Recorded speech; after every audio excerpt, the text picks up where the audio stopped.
यूं समझ लो कि ये मेरी अमानत है जिसकी हिफाजत तुम लोगों को करनी है। पूरे एतमाद के साथ आप ये जिम्मेदारी हमारे सुपुर्द कर दीजिए। मिस कॉर्नील को अमेरिका पहुंचा दिया जाएगा और उसके लिए मैं बराह रास्त कंट्रोलर से बात कर लूंगा।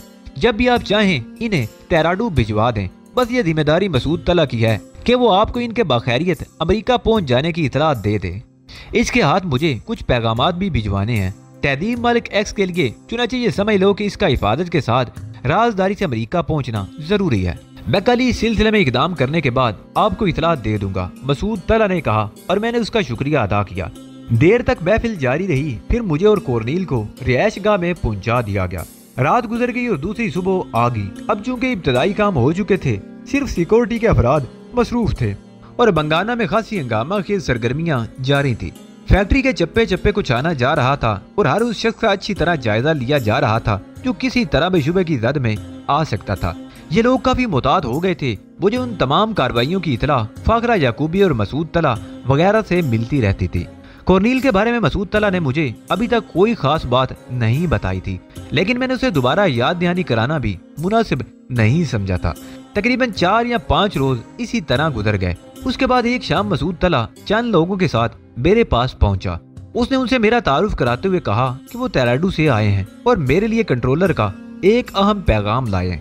आने वालों में से एक ने मुझे मुखातिब करते हुए कहा, मोहतरम, लाइन ऑफ क्रोजल के कंट्रोलर आपसे मुलाकात करना चाहते हैं। उन्होंने आपसे दरख्वास्त की है कि आप अपनी मसरूफियात में से थोड़ा सा वक्त उनके लिए निकाल लें। ये इंतहाई जरूरी है। आपके साथ हम लोगों को भी तेराडू पहुंचने की हिदायत की गई है। मसूद तला ने कहा, मुझे क्या एतराज हो सकता है, कब जाना है? मैंने पूछा। जब आप आमादा हो जाएं। आने वालों में से एक ने कहा, मैं तैयार हूँ, आप कल सुबह रवानगी का बंदोबस्त कर लें। मैंने जवाब दिया और वो दोनों रुखसत हो गए।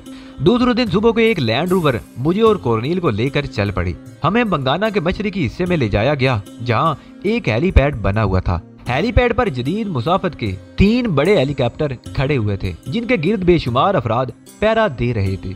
तमाम लोग हेलीकॉप्टरों पर सवार हो गए और हम तेराडू चल पड़े। कॉर्नील के चेहरे पर अजीब से तासरात थे। हेलीकॉप्टर तेराडू पहुंच गए और अफ्रीका की सैरत अंगेज शहर में हमारा इस्तकबाल लाइन ऑफ क्रोजल के कंट्रोलर ने किया। उन्होंने बड़ी गर्मजोशी से मुझसे मुसाफा किया और अपने साथ खड़े हुए अफराद का तारुफ कराने लगे। फिर मुझे कंट्रोलर की खुसूसी रिहायशगाह पर ले जाया गया। यहाँ कुछ घंटे आराम करने के बाद मुझे मीटिंग रूम में तलब कर लिया गया। एक लंबी चौड़ी मेज पर बेशुमार अफराद बैठे हुए थे। उनमें मेरे शनासा भी मौजूद थे, यानी गाजी नासर, फराज सलामा वगैरह, और लाइन ऑफ क्रोजल के लिए काम करने वाले वो तमाम लोग जो नुमाया हैसियत के हामिल थे। कंट्रोलर ने मीटिंग का आगाज करते हुए कहा, अली यार खान पाकिस्तान का वो नौजवान है जिसने सिर्फ मोहब्बत और अखुवत की बुनियादों पर अपनी जिंदगी अरबों के मफाद के लिए वक्फ कर दी है। कंट्रोलर ने मेरे बारे में हासिल शुदा मालूमात के तहत अपनी तकरीर में कहा, पाकिस्तान हमारा बरादर मुल्क है और आज भी हमारी तारीख में वो तमाम वाकयात बदली हुई शक्लों में मौजूद हैं जो मुसलमानों का तुर्रे इम्तियाज रहे। कहीं भी किसी भी जगह मजहब इस्लाम से वाबस्ता लोग एक दूसरे की तकलीफ से नाआशना नहीं रहते और एक दूसरे के दुख दर्द का इसी तरह एहसास रखते हैं जिस तरह एक भाई दूसरे के लिए रखता है। अली यार खान को पाकिस्तान का नुमाइंदा समझा जा सकता है, वो इनकी हैसियत सरकारी नहीं। मैं जानता हूँ कि सिर्फ जज्बे मोहब्बत से सरशार होकर काम करने वाले इस नौजवान को कितने मसाइल दरपेश होंगे, लेकिन उसके बावजूद इसकी साबित कदमी काबिल सताइश है। ये किसी दावत के बगैर, किसी लालच के बगैर अरबों के मफादात के लिए काम कर रहा है।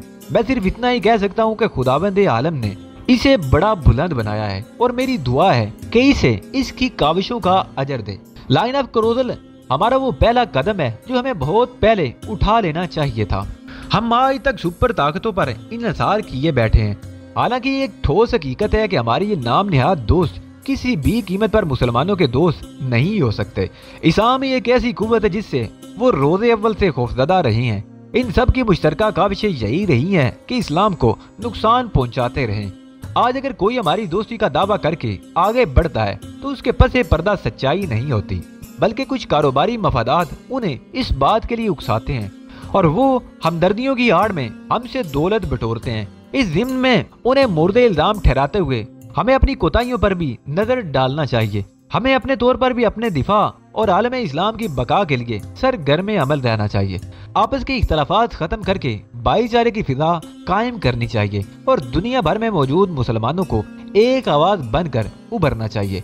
खुदाबंद आलम हमें अपने ख्यालात को इल्मी जामा पहनाने की तौफीक अता फरमाए, आमीन या रब्बुल आलमीन। लाइन ऑफ करने वाला काम मशरिकी वुस्ता के तमाम छोटे बड़े मुल्कों की मुश्तरका काविशों का नतीजा है और हम यहाँ मुत्तहिद होकर जो कुछ कर रहे हैं वो आने वाले वक्त के बेहतरीन मफाद में है। कम अज कम असले के सिलसिले में हमें खुद कफील होना चाहिए, जबकि हमारा दुश्मन इसराइल दिन रात असला तैयार कर रहा है और तमाम जदीद टेक्नोलॉजी हासिल कर चुका है। अगर हमने लाइन ऑफ क्रोदल के तहफ़्फ़ुज़ का बंदोबस्त नहीं किया तो हमें शदीद नुकसान से दो चार होना पड़ेगा। मिस्टर अली यार खान ने जिस जहानत से इस साजिश को पारा पारा किया है, ये इनके लिए कोई बड़ी बात नहीं, क्योंकि इससे कबल भी वैसे कारनामे अंजाम देते रहे हैं। मैं इन्हें जाती तौर पर खराज अकीदत पेश करता हूँ।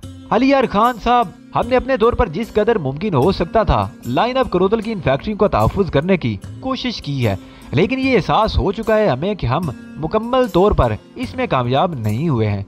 हम आपसे ऐसी तजावीज़ चाहते हैं जिनकी बुनियाद पर हम इनका मुनासिब तहफ़्फ़ुज़ कर सके। क्या आप इस सिलसिले में हमारी रहनुमाई कर सकेंगे? सवालिया निगाहें मेरी जानिब उठ गई थी। मैं चंद लम्हात सोचने के बाद ठहरे हुए लहजे में बोला, दरअसल मुझे इस तलबी के बारे में कोई इल्म नहीं था कि ये किस सिलसिले में है, इसलिए फौरी तौर पर कोई तजवीज़ मेरे लिए पेश करना नामुमकिन है। मुझे भी इस पर सोचने का मौका दिया जाए। इसके अलावा जनाबे आली, लाइन ऑफ क्रोदल की किसी फैक्ट्री को आज तक मैंने अंदर से देखा भी नहीं और ना ही मुझे ये तफसीलात मालूम है कि उनके तहफ़्फ़ुज़ के लिए क्या बंदोबस्त किया गया है। लेकिन मेरी राय है कि फैक्ट्री में काम करने वालों को हर तरह की जांच पड़ताल के बाद इसमें दाखिल होने का मौका दिया जाए। नेज़ ऐसी मशीनें हासिल की जाएं जो किसी भी किस्म की बारूदी कुव्वत का जायजा ले सके। बाहर की दुनिया में ऐसी लातादाद चीजें मौजूद हैं जो इस किस्म की साजिशों का पता चला सकती हैं। लाइन ऑफ क्रोदल की तरतीब कुंदगान को इस सिलसिले में जिस कदर बेहतर मालूमात हासिल हैं, मैं उनसे महरूम हूँ। जैसा कि मैंने अपने मुअज़्ज़ज़ दोस्तों की मार्फत अर्ज कर दिया था कि लाइन ऑफ क्रोदल के लिए मोसाद के लातादाद एजेंटों के अलावा एक बैनुल अक़वामी मुजरिम स्टीफन ब्राकोडा की खिदमात हासिल की गई हैं। चुनाचे मेरी अव्वलीन ख्वाहिश यही थी कि पहले स्टीफन ब्राकोडा को नीस्तो नाबूद कर दिया जाए ताकि शहराए आदम में इन कार्रवाइयों के हेड क्वार्टर खत्म हो जाए। यहाँ बेशुमार ऐसे माहिरीन मौजूद हैं जो मेरी इस निशानदेही के बाद सूरत हाल का जायजा लेकर अपने तौर पर ज्यादा मौसर अंदाज में काम कर सकते हैं। बेहतर है कि उसके लिए इन्हें ही ज़हमत दी जाए। मुझे उम्मीद है कि इसे मेरी मादरत नहीं समझा जाएगा, बल्कि जो कुछ मैं अर्ज कर रहा हूँ उसे हकीकत तसव्वुर किया जाएगा। यकीनन अली यार खान, यकीनन हमें आप पर मुकम्मल एतमाद है। बहर तौर अगर कोई बेहतर तजवीज़ आपके जहन में आए तो उस सिलसिले में आप जरूर हमारी मदद कीजिए। आपने बंगाना फैक्ट्री को बचाकर जो कारनामा अंजाम दिया है उसकी तमाम तफसीलात अरब दुनिया को पहुंचा दी गई है और वहाँ आपके सिलसिले में गुफ्तगू शुरू हो चुकी है। फौरी तौर पर आप जो कुछ करना चाहें उसके लिए यहाँ मौजूद एक फर्द की मोहब्बत और तावन आपको हासिल है और उस गुफ्तगू के साथ ही मैं एक मुश्तरका फैसले के तहत आपको एक एजाज देना चाहता हूँ। ये एजाज हमारा खराजे अकीदत है और उसके तहत आपको लाइन ऑफ क्रोदल की तमाम आबादियों में एक कंट्रोलर ही के इख्तियारात हासिल होंगे। आप अपने तौर पर किसी भी फौरी आर्डिनेंस के तहत कोई तब्दीली करने के मुजाद हैं। ये एजाज कबूल फरमाइए। सफेद रंग का चमकता हुए खूबसूरत कराउन कंट्रोलर ने अपने हाथ से मेरे सीने पर आवेजा किया और उसके मुतल्लिक कागजात का रूल मेरे हवाले कर दिया, जिसे मैंने निहायत शुक्रिया के साथ कबूल किया। ये बहुत बड़ा एजाज था मेरे लिए, जिसे पाकर मैंने दिल में फरहत महसूस की थी। उसके बाद मजीद रस्मी कार्रवाइयाँ होती रही। लाइन ऑफ क्रोदल की फैक्ट्रियों के तहफ़्फ़ुज़ के लिए कुछ लोगों ने अपनी तजावीज़ तहरीरी शक्ल में पेश की। उन पर गौर करने के लिए उन्हें महफूज कर लिया गया और फिर ये कॉन्फ्रेंस खत्म होगी। मेरे तमाम साथियों ने मुझे इस एजाज पर मुबारकबाद पेश की थी। बेचारी कोर्नील को अभी तक सूरत हाल के बारे में तफसील नहीं बताई गई थी, लेकिन वो बेवकूफ़ भी नहीं थी, सब समझ रही थी लेकिन खामोश थी। मेरे चेहरे पर अब भी उस दुनिया का मेकअप था और मैं कोर्नील की वजह से उसे नहीं उतार रहा था कि मेरी बदली हुई शक्ल देखकर उसके ज़हन को दचका लगेगा। कॉन्फ्रेंस में शिरकत के लिए भी मुझसे असल शक्ल में आने की दरख्वास्त नहीं की गई थी। उन्हें मेरी जात से गरज थी, मेरे चेहरे से नहीं। मसूद तला ने दूसरे दिन मुझे इतला दी कोर्नील की अमेरिका रवानगी का बंदोबस्त हो चुका है और अब ये आप पर मुनसर है कि कब इसे रवाना करते हैं। जल्द अज जल्द, जिस कदर जल्द मुमकिन हो सके। तो फिर कल का दिन मुनासिब है? किस वक्त? कल दोपहर 8:30 बजे। बहुत मुनासिब है, मैंने जवाब दिया। उसके बाद मैंने कोर्नील से मुलाकात की। कोर्नील, कल दोपहर 12:30 बजे तुम्हें यहाँ से रवाना होना है। मैं तैयार हूँ। मैं तुम्हें चंद पैगामात दूंगा जिन्हें तुम उस हस्ती तक पहुँचा देना जिसके पास मैं तुम्हें भेज रहा हूँ। ठीक है, कॉर्नील ने सादगी से कहा। अमेरिका रवाना होते हुए तुम्हारे देन पर कोई बोझ तो नहीं है कॉर्नील? मैंने पूछा। नहीं वस्तुनिया, बिल्कुल नहीं, और मैं तुम्हें इसकी वजह बता चुकी हूँ। वो बोली। तुमने मेरे बारे में भी किसी तजस्सुस का इजहार नहीं किया। तुम्हारे बारे में सिर्फ इतना कह सकती हूँ वस्तुनिया कि मैंने तुम्हारी मदद की जरूरत करके अपनी जिंदगी को एक मकसद दिया है, वरना शायद पूरी जिंदगी ही बेकार होती। शुक्रिया कॉर्नील, मैंने ममनूनियत से कहा। तहजीब के लिए मैंने एक तफसीली खत लिखा था जिसमें उससे जुदाई के तासरात कलम बंद किए थे। लाइन ऑफ क्रोदल की ताज़ा सूरत लिखी थी और लिखा था कि मैं भी उससे मुलाकात के लिए बेचैन हूँ। काम की तकमील होते ही उसके पास पहुंचूंगा। फिर मैंने कॉर्नील के बारे में उसे तफसील लिखी थी और लिखा था कि इसे हर तरह का ज़हनी सुकून मुहैया करे, इसके रुझानात का अंदाजा लगाए और वो किसी नौजवान की तरफ माइल हो तो उसकी मदद करे और उसे एक बेहतर मुस्तकबिल की तरफ बढ़ने में मदद दे। दूसरी दोपहर मैंने कॉर्नील को रुखसत कर दिया। बहरहाल वो एक अच्छी साथी साबित हुई थी। वापस अपनी रहायशगाह पर पहुंचा तो फाखरा याकूबी दूसरे लोगों के साथ मौजूद थी। सबसे पहले मैंने अपने मेकअप से निजात हासिल की थी। क्या आप तैराडू में कुछ अरसा क्याम करना चाहते हैं अली? फाखरा ने पूछा। नहीं, क्यों? तब फिर तैयार हो जाइए, हम लोग वेस्ट विंग चल रहे हैं। ये क्या है? लाइन ऑफ क्रोदल की सबसे खूबसूरत आबादी जहां आपके एजाज में एक तकरीब का बंदोबस्त किया गया है। ओह, इसकी गुंजाइश है इन हालात में? मैंने हैरानी से कहा।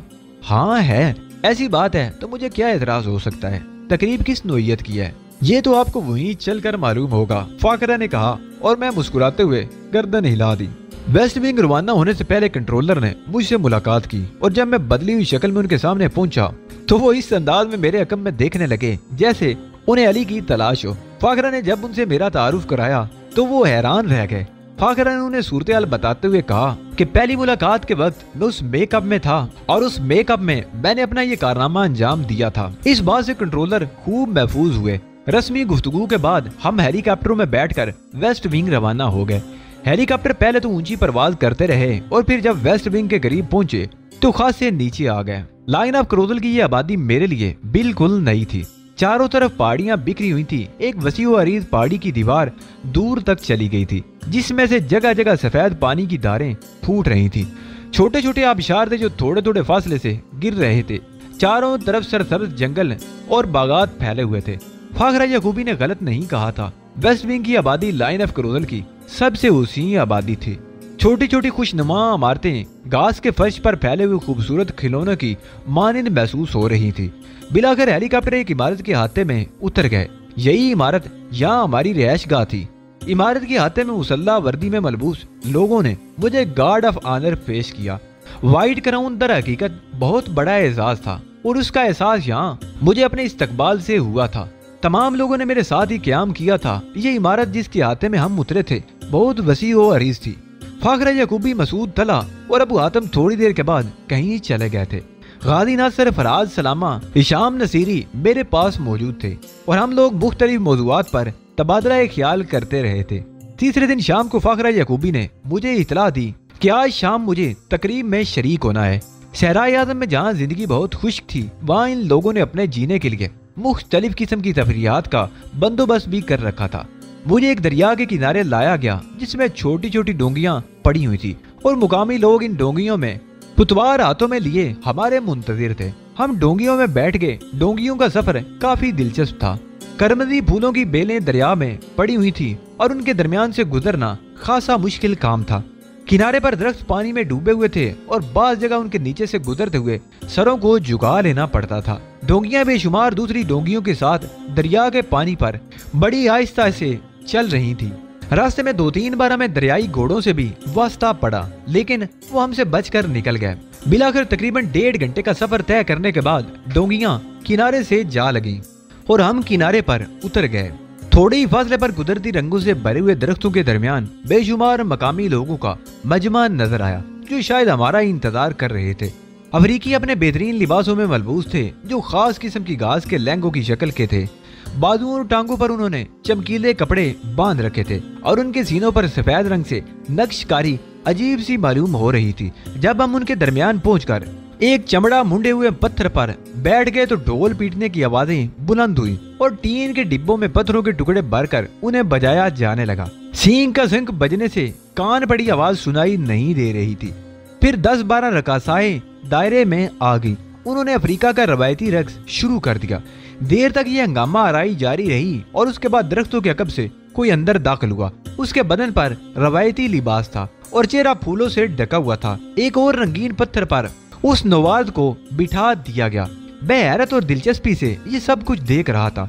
चंद लम्हात के बाद फूलों से लदी हुई एक और शख्सियत को बाहर लाया गया, जिसके खुले हुए हाथों को देखकर नुस्वानियत का एहसास होता था।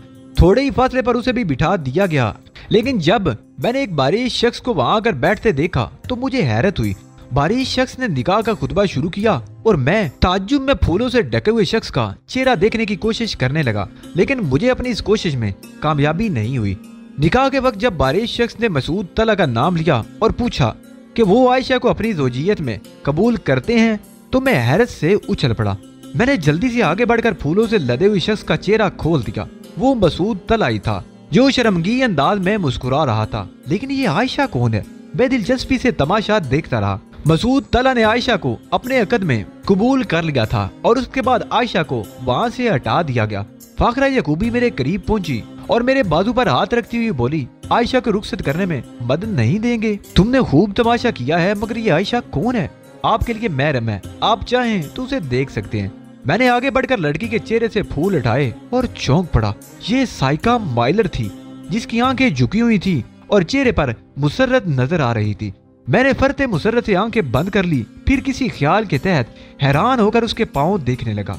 वो बेसाखियों के बगैर चलकर वहां पहुंची थी और अब भी बेसाखियों के बगैर ही जा रही थी। फाखरा की तरफ मैंने देखा तो वो आहिस्ता से बोली, साइका ने इस्लाम कबूल कर लिया है और अपनी खुशी से मसूद तला से शादी कर ली है।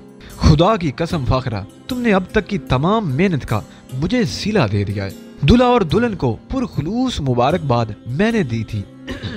दरख्तों के दरमियान खूबसूरत फूलों की झोंपड़ी बनाकर उसे मुजल्ला अरूसी की हैसियत दी गई थी और मसूद तला वगैरह को वहीं रहना था। रात को हम वापस चल पड़े। मुझे इस तकरीब में वाकई लुत्फ आ गया था। आधी रात तक मैं उन लोगों से दिलचस्पी से गुफ्तगू करता रहा। मैंने अपनी इंतहाई पसंदीदगी का इजहार किया था। रात को जब सब चले गए तो मैं अपनी आरामगाह में आराम करने लेट गया। एक चेहरा आज बुरी तरह याद आ रहा था और न जाने मेरी आंखें उसे किस किस रूप में देख रही थी। तहजीब मालिक एक्स के अलावा और किसका चेहरा हो सकता था? लेकिन अभी न जाने कब तक मुझे वो चेहरा इस रूप में देखने की फुर्सत नहीं थी। मैंने अपना ज़हन झटका और सोचने लगा कि जिस कदर जल्द मुमकिन हो सके मुझे स्टीफन बराकोडा का फैसला कर देना चाहिए, ताकि उसके बाद मैं तहजीब से जा मिलूं। ये एहसास इस वक्त बेपनाह शिद्दत इख्तियार कर चुका था और शायद सुबह होने तक मैं अपने ज़हन में यही फैसले करता रहा कि स्टीफन बराकोडा की तलाश के सिलसिले में मुझे क्या करना चाहिए। इस वक्त सुबह की रोशनी चमकने लगी थी जब एलर्ट मेरे ज़हन में आया। बिलाशुबा अगर मैं एलर्ट से स्टीफन बराकोडा के बारे में मालूमात हासिल करने की कोशिश करूं तो शायद मुझे कुछ कामयाबी नसीब हो जाए। एलर्ट बहर तौर एक तेज तरार आदमी था और ये नहीं कहा जा सकता था कि वो इन मामलात से कतई नावाकिफ होगा। नाश्ते के बाद मैंने अबू हातिम से मुलाकात की, ख्वाहिश जाहिर की तो मुझे इतला दी गई कि अबू हातिम दिन के 10 बजे वापस आएंगे। वो कहीं गए हुए हैं। मैंने अपनी रिहाइशगाह पर ही अबू हातिम का इंतजार किया। उन लोगों से मैंने कह दिया था कि अबू हातिम जूं ही वापस आए मुझे उनसे मिला दिया जाए। दिन को तकरीबन 9:30 बजे फाखरा यकूबी आ गई और मुझसे पिछले दिन की तफरियात के बारे में गुफ्तगू करने लगी। मसूद तला और साइका माइलर की शादी मेरे लिए एक दिलचस्प वाकया थी। मैं इस गुफ्तगू में दिलचस्पी लेता रहा। मैंने साइका माइलर के बारे में फाखरा याकूबी से बहुत से सवालात किए। थोड़ी सी हैरत भी थी मुझे कि वो उस वक्त शादी पर कैसे रजामंद होगी।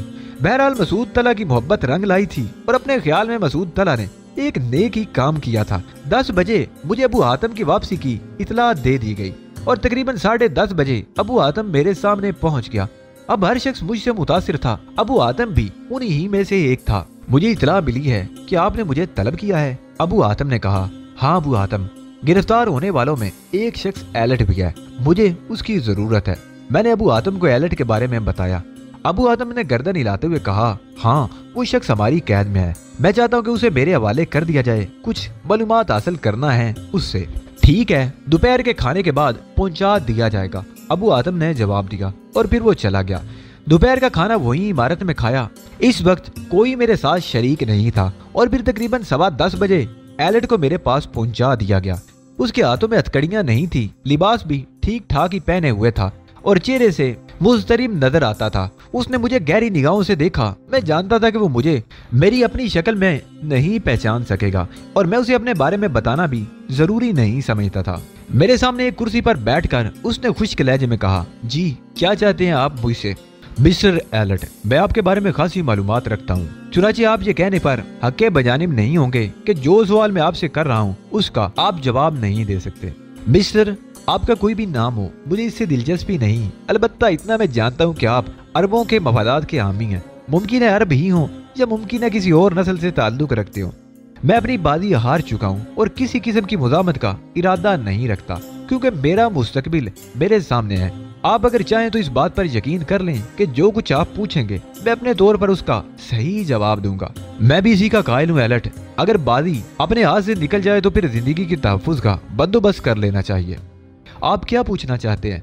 स्टीफन बराकोडा कहाँ है? मैंने बगैर किसी तमीद के सवाल किया। एलर्ट अजीब सी निगाहों से मुझे देखने लगा, फिर उसने कहा, ऑफिसर, क्या आप स्टीफन बराकोडा के बारे में मुकम्मल तफसील जानते हैं?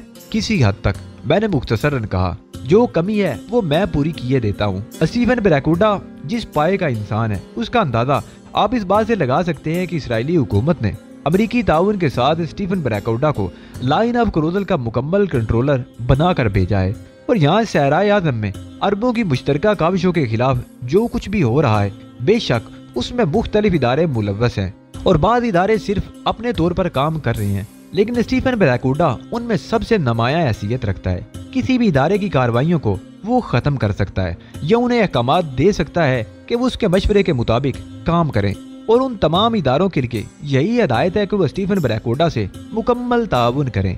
इस तवील गुफ्तगू से मेरा मकसद ये है कि स्टीफन बराकोडा बहुत बड़ी शख्सियत का मालिक है और क्या आपके ख्याल में मुझ जैसा छोटा आदमी उसका पता जानता होगा? लेकिन कम अज कम आप मुझे उन जराए के बारे में तो बता सकते हैं जिनके तहत आपका या आपके आला अफसरान का राब्ता स्टीफन बराकोडा से हो जाता है। मैं अपनी टीम में 5वें दर्जे का आदमी था। मुख्तलिफ मदारिज मुकर्रर किए गए हैं इस सिलसिले में और हर दर्जे का आदमी अपने तौर पर अपने फराइज अंजाम देता है। मैं सिर्फ उन अहकामात की पाबंदी करता था जो मुझे चौथे दर्जे के आदमी से मिलते थे। अब यूं समझ लीजिए कि स्टीफन बराकोडा इस मंसूबे का चीफ है। उसके बाद बात नंबर 1 पर आती है, फिर 2, 3, 4 और 5, इसी तरह 6, 7, 8 नंबर भी हमारे दरमियान मौजूद हैं। 8 नंबर के लोग वो हैं जो सिर्फ गोलियां चलाते हैं। जिस तरफ और जिस सिमत उनका रुख फेर दिया जाए तो मैं 5वें दर्जे का इंसान 4 आदमियों के अहकामात के बाद अपना काम सर अंजाम देता था। भला मुझ जैसे आदमी को स्टीफन बराकोडा के बारे में कुछ मालूमात हो सकती हैं? तुम किसी नंबर 1 का पता बताओ जिससे मैं राब्ता कायम कर सकूं। आप यकीन कीजिए मुझे किसी नंबर 3 का भी पता मालूम नहीं। हमारा राब्ता अमूमन ट्रांसमीटर पर रहता था और अगर कभी बराह रास्त राब्ते की जरूरत पेश आ भी गई तो 4 नंबर किसी इतला के बगैर खुद 5 नंबर तक पहुंच जाता था। तुम मदम तावन कर रहे हो एलर्ट? नहीं, एक ऐसी हकीकत बयान की है जो बहर तौर हम तक ही महदूद है। हूँ, वैसे कम अज कम अपना अंदाज तो बता सकते हो एलर्ट। तुम्हारे ख्याल के मुताबिक स्टीफन बराकोडा कहाँ हो सकता है? किसी इंतहाई महफूज मकाम पर, किसी ऐसी जगह जहाँ उसके खिलाफ कोई साजिश या कोई कार्रवाई ना हो सके, और वो ऐसी जगह सहराए आज़म का कोई तारीख गोशा ही हो सकती है, क्योंकि स्टीफन बराकोडा सिर्फ दिमाग है और दिमाग एक मखसूस हिस्से में बैठकर भी हर जगह अपना कंट्रोल कायम कर सकता है। बिल्कुल वही कैफियत है जो इंसानी दिमाग की होती है। आप यकीन कीजिए मुझे स्टीफन बराकोडा के बारे में कोई इल्म नहीं, लेकिन उसके बावजूद आप मुझ पर कुछ तशद्दुद वगैरह करना चाहें तो बेहतर है कि ना करें। उसके जवाब में मैं मर जाऊंगा या आपसे झूठ बोल दूंगा कि मुझे कुछ मालूम नहीं। एलर्ट के बयान में सच्चाई झलक रही थी। मेरे होंठों पर मायूसी की सी कैफियत फैल गई। मैं जानता था कि इसके बाद एलर्ट से इस बारे में कोई सवाल करना बेकार है। ताहम मैंने उससे मजीद कुछ सवालात किए, यानी ये कि उसकी जिम्मेदारियां क्या थीं और वो कौन से अहकामात थे जो स्टीफन बराकोडा की तरफ से जारी हुए और उसके कौन कौन से अहकामात पर वो अमल कर चुका है।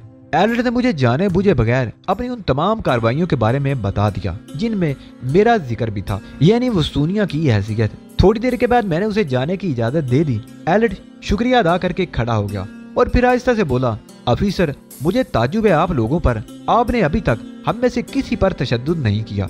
मैं आपकी तारीफ नहीं कर रहा, लेकिन ये एक अच्छी बात है। तशद्दुद की जरूरत पेश आएगी तो वो भी कर लिया जाएगा, मैंने कहा और एलर्ट को उन लोगों के हवाले कर दिया जो उसे लेकर यहाँ आए थे। और अब बाहर मेरे आइंदा हुक्म के मुंतजिर थे।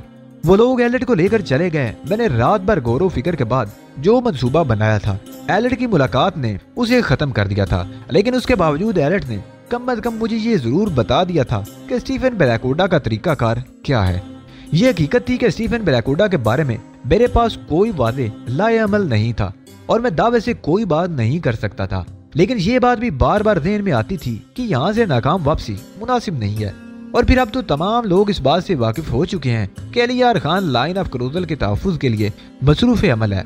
जिस तरह उन लोगों ने मेरी पजीराई की थी और मुझे नवाजा था, उसके पेश नज़र ये बात किसी तौर मेरे लिए मुनासिब नहीं थी। कुछ न कुछ कोशिशें तो करना ही थी। एक इज्तिमाई नशिस्त में मुझसे इस सिलसिले में सवालात किए गए और मैंने हर सवाल के जवाब में यही कहा कि मैं तवील अरसा यहाँ सर्फ नहीं कर सकता और यकीनन ये मेरे लिए मुमकिन नहीं होगा कि मैं लाइन ऑफ क्रूजल के हर सेक्टर में जाकर वहाँ होने वाली साजिशों के बारे में पता चलाऊं। मैं सिर्फ स्टीफन ब्लैकवुड पर हाथ डालने का ख्वाहिशमंद हूँ ताकि कम अज कम एक खतरनाक शख्सियत से निजात मिल जाए। इसी नशिस्त में मुझसे पूछा गया कि क्या उसके लिए मैंने कोई जामे मंसूबा बनाया है, तो मैंने जवाब दिया नहीं। बदकिस्मती से मेरे हाथ कोई ऐसा पॉइंट नहीं लग सका जिसकी बुनियाद पर मैं सीधा स्टीफन ब्लैकवुड की तरफ रुख कर सकूं। यही मजबूरी मुझे सहरा गर्दी पर मजबूर कर रही है, उस वक्त तक के लिए जब तक कि कोई ऐसा सुराग हाथ न आ जाए जो बराह रास्त हमारी रहनुमाई ब्लैकवुड तक कर सके। मैं एक बार फिर तनहा ही इस मुहिम पर रवाना हो जाना चाहता हूँ। मेरी इस बात पर कुछ लोगों ने अपनी अपनी तजावीज़ पेश की। खुद अबू आतम ने मेरे तनहा रहने की मुखालफत करते हुए कहा, अली हम सब के लिए कीमती सरमाया है और वो हर लम्हा इस खदशे का शिकार रहते हैं कि कहीं अली को कोई नुकसान ना पहुंच जाए। चुनाचे अली से ये दरख्वास्त की जाए कि कम अज कम स्टीफन ब्लैकवुड जैसी शख्सियत की तलाश के लिए वो खुद को तनहा ना रखें और अपने लिए कुछ ऐसे साथियों का इंतखाब कर लें जो उनके मावन हो। जवाब में मैंने अबू आतम से कहा, मैं किसी गिरोह या ग्रुप के साथ कोई हर्ज नहीं समझता, लेकिन कोई मंसूबा तो हो किसी के पास। मैं जब अपने लिए कोई मंसूबा नहीं रखता तो उन लोगों को कौन सी लाइनों पर लगाकर अपने साथ ले जाऊंगा। मैं खुद तो हर किस्म के हालात से निपटने का फैसला कर चुका हूँ, लेकिन दूसरों को अपनी सवारा गर्दी का शिकार बनाना मेरे लिए तकलीफ दे हो जाएगा। मिस्टर अली, आपके सिलसिले में हम में से हर शख्स बहुत कुछ सोच रहा है और हम सब आपके इस मौकफ से मुकम्मल इत्तफाक करते हैं कि आप सिर्फ स्टीफन ब्लैकवुड को तलाश करें। लेकिन कुछ तजावीज़ हम में से चंद अफराद के ज़हनों में भी हैं, अगर आप इजाज़त देंगे तो पेश कर दी जाएंगी। अलबत्ता ये आप पर मुनहसर है कि उन्हें कबूल करें या रद्द कर दें। अगर ये तजावीज़ काबिल कबूल हुई तो यकीनन मैं उनसे इनहराफ नहीं करूँगा। फाखरा यकूबी ने मुझे मुखातब करते हुए कहा, मिस्टर री, आप स्टीफन ब्लैकवुड की तलाश में सहराए आदम के वसी और अरीज इलाके में भटकते फिरेंगे। तन्हाई बेशुमार खतरात को जन्म दे सकती है। कम अज कम आपके साथ कुछ ऐसे लोग जरूर होना चाहिए जो आपकी खिदमत ही कर सके। मैंने अपने तमाम साथियों की मदद से ऐसे चंद अफराद का इंतखाब किया है। आप अपने तौर पर भी उनकी जरूरियात के बारे में बता दें जो आपको इस सफर के लिए दरपेश हो सकती हैं। जरूरियात आमा एशिया के अलावा और क्या दरकार होगा मुझे। आपको सहराए आदम के बेशतर ऐसे इलाकों में जाना पड़ेगा जो दुश्वार गुजार होंगे और जहाँ कोई भी मशीनी जरिया कारामद नहीं हो सकता। चुनाचे आपके लिए घोड़ों की सवारी मुंतखब की गई है। ठीक है, मुझे कोई एतराज नहीं, घोड़ों का सफर भी मेरे लिए दिलचस्प होगा। मैंने कहा, एक शख्सियत है जिसने शिकायत की है कि अली ने उसे अपने ज़हन से निकाल फेंका है, जिस पर वो बहुत अफसुर्दा है। कौन? मैंने सवाल किया। बिड, फाखरा यकूबी ने जवाब दिया और मैं मुस्कुराते हुए गर्दन हिलाने लगा। हाँ, बिलाशुबा एक अच्छा साथी है। अगर बिड मेरे साथ इस मुहिम पर जाने की ख्वाहिश रखता है तो मुझे कोई एतराज नहीं। शुक्रिया मिस्टर अली, आपने गुंजाइश तो निकाली किसी के लिए। दूसरी शख्सियत का इंतखाब जो मैंने जाती तौर पर किया है वो मैकनो है।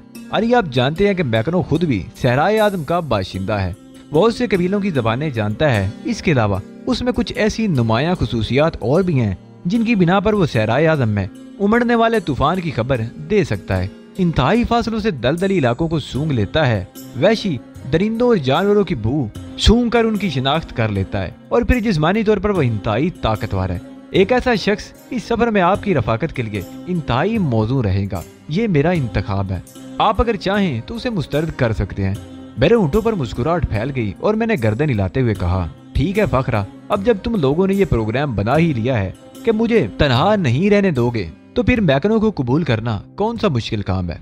मजीद शुक्रिया अली, तीसरी शख्सियत अपना तारुफ खुद ही करा देगी। फाखरा यकूबी ने एक मोहम्मद शख्स की तरफ इशारा करते हुए कहा, जिसका चेहरा अंगारे की तरह सुर्ख था और जिसकी दाढ़ी इंतहाई खूबसूरत थी।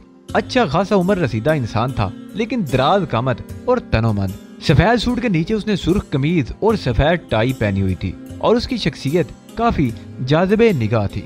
मुझे जोनाथन कहते हैं। अगर आप मेरी उम्र का एहतराम करना चाहें तो मुझे प्रोफेसर जोनाथन भी कह लें मिस्टर अली। मैं अपनी अफादियत के बारे में आपसे सिर्फ इतना अर्ज करूंगा कि मैं बड़े काम की चीज हूँ। प्रोफेसर जोनाथन खुश मिजाजी से बोला, मसलन हर किस्म की फ्रीक्वेंसी पर मैं इशारती जबान समझ लेने की सलाहियत रखता हूँ। उसकी एक थ्योरी है मिस्टर अली। दरअसल मैंने दुनिया के बेशुमार खित्तों की जबानें सीखी हैं, जिनमें अफ्रीकी जबान भी शामिल है, और तकरीबन आधी दुनिया की जबानें बोल और समझ लेता हूँ। हम जब कोड तरतीब देते हैं तो उसमें हमारी समझ बूझ और हमारी जबान शामिल होती है, और उसी के तहत इशारती जबान तख्लीक होती है। अगर आप किसी मुल्क की जबान से वाकिफ हैं तो फिर उसके इजाद किए हुए इशारती जुमले समझने में आपको आसानी हो सकती है। मेरे पास बेशुमार मुल्कों की संदेह मौजूद हैं जो मैं आपके मुलाहिजे के लिए पेश कर सकता हूँ। प्रोफेसर जोनाथन ने एक ब्रीफ केस उठा लिया और मैंने हाथ उठाकर कहा, नहीं प्रोफेसर, आपकी शख्सियत असनाद के बगैर ही मुस्तनद है। इस तरह मेरे सामने अपनी तौहीन न कीजिए। प्रोफेसर ने ममनूनियत की निगाहों से मुझे देखा और फिर बोला, मुहिम्माती जिंदगी से मुझे दिलचस्पी है और मैं आपके लिए इंतहाई कारआमद इंसान साबित हो सकता हूँ। हर किस्म के असले का इस्तेमाल और उसकी शिनाख्त में भी मुझे महारत है। इसके अलावा बस मिस्टर प्रोफेसर प्लीज, इससे ज्यादा आपका तारुफ जरूरी नहीं। मैं इंतहाई खुलूस से आपको खुश आमदीद कहता हूँ। हमने आपके साथ जाने के लिए इन्हीं 3 अफराद का इंतखाब किया है मिस्टर अली, फाखरा ने कहा, और मेरे ख्याल में ये तादाद मुनासिब है। इस तरह आपकी इख्तिसार पसंदी भी कायम रहती है। हाँ, मैंने कहा, इस अहम मीटिंग में मैं ये ऐलान भी कर देना चाहता हूँ कि मैं 24 घंटे के अंदर अंदर ये जगह छोड़ दूंगा और अपनी मुहिम के लिए रवाना हो जाऊंगा। ठीक है, हम जो इंतजामात कर चुके हैं उनके तहत हम 24 घंटे से ज्यादा लेंगे भी नहीं, बल्कि अगर आप चाहें तो इससे कबल भी अपने सफर का आगाज कर सकते हैं। गाजी नासर ने कहा, इस मरहले पर मैं आपको प्रोफेसर जोनाथन की एक और सिफ्त के बारे में बताना चाहता हूँ। वो जदीद असले के माहिर हैं और इंतहाई नामसाद हालात में भी अपने लिए मौसर हथियारों का बंदोबस्त कर सकते हैं। आपके हमड़ा घोड़ों पर 10-10 पौंड वजन मजीद होगा, जो पैदल सफर के दौरान आपको अपने शानों पर उठाना पड़ेगा। लेकिन ये 10 पौंड वजन आप में से हर शख्स को उन जदीद हथियारों से मुसल्ला कर देगा जिनकी मदद से आप किसी भी मुसल्ला ग्रुप से जंग कर सकते हैं। खूब, इसका मतलब है कि इस बार आप लोग मुझे बहुत मजबूत करके भेजना चाहते हैं। आपका मुकाबला जिस शख्सियत से है मिस्टर अली, उसके लिए हमें बहुत कुछ सोचना पड़ा है। मैं इन हथियारों की तफसील जान सकता हूँ? अगर आप इजाजत दें तो आज शाम को आपकी रिहाइश गाह पर यह काम हो जाएगा। ठीक है, मैं आपका इंतजार करूंगा। उसके बाद मजीद कुछ देर गुफ्तगू होती रही, फिर यह मीटिंग बर्खास्त हो गई।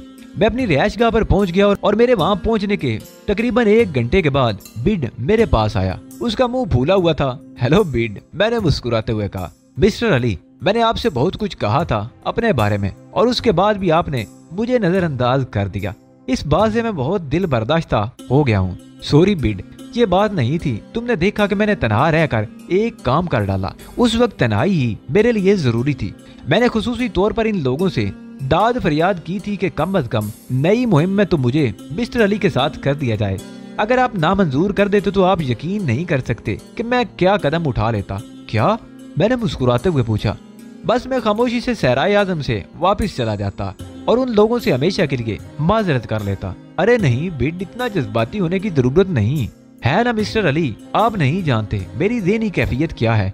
आप वाहिद इंसान है जिसे मैंने अपने बारे में एक एक लफ्ज बता दिया है, और उसके बाद भी अगर मुझे नजरअंदाज कर दिया जाता तो मुझे क्या। चलो, इसके लिए मैं तुमसे माफी मांग लेता हूँ।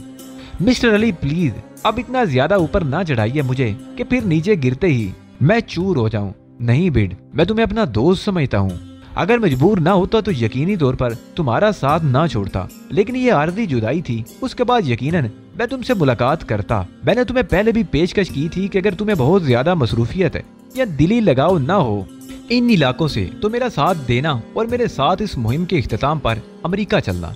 यकीन नहीं आता इस पेशकश पर तो फिर अब यकीन कर लो, मैंने मुस्कुराते हुए कहा, और बिड मुझे घूरने लगा। फिर आहिस्ता आहिस्ता मेरे करीब पहुंचकर उसने मेरा बाजू पकड़ लिया।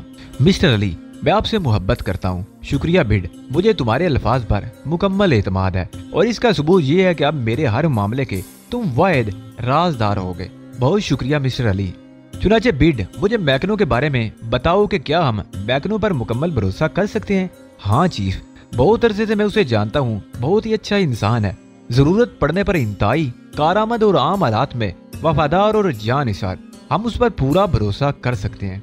अच्छा, क्या तुम प्रोफेसर जोनाथन के बारे में जानते हो? नहीं चीफ, ये कौन है? ये हमारा चौथा साथी होगा। उसके बारे में जिन खूबियों का इजहार किया गया है वो तो वाकई काबिले सताइश है। मसलन ये कि वो दुनिया की बेशुमार जबानें जानता है। इसके अलावा वो सादी का माहिर है और साथ ही हर किस्म के कोड वर्ड्स को हल कर लेता है। ये मामूली खूबी नहीं, बल्कि उससे हमें बहुत बड़ा फायदा हासिल हो सकता है। यकीनन चीफ, यकीनन हो सकता है। ऐसे आदमी को हम जरूर साथ रखेंगे। वैसे उसकी जिस्मानी साख्त क्या है? बिड ने पूछा।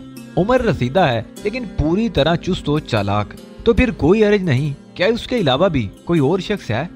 हमारी ये टीम अब सिर्फ 4 अफराद पर मुश्तमिल होगी। मुनासिब भी है चीफ, बहुत ज्यादा लोगों की वजह से दुश्वारियां भी पैदा हो जाती हैं, बिड ने कहा। शाम को 5 बजे गाजी नासर, प्रोफेसर जोनाथन, फाखरा याकूबी और 4 नए अफराद मेरी रिहायशगाह पर पहुंचे। उनके पास लंबे लंबे सूट केस थे। एक वसी और अरीज कमरे में एक बड़ी सी मेज बिछाई गई और प्रोफेसर जोनाथन ने उन लोगों को सूट केस खोलने का इशारा किया। सबसे पहले तकरीबन 4-5 स्क्वायर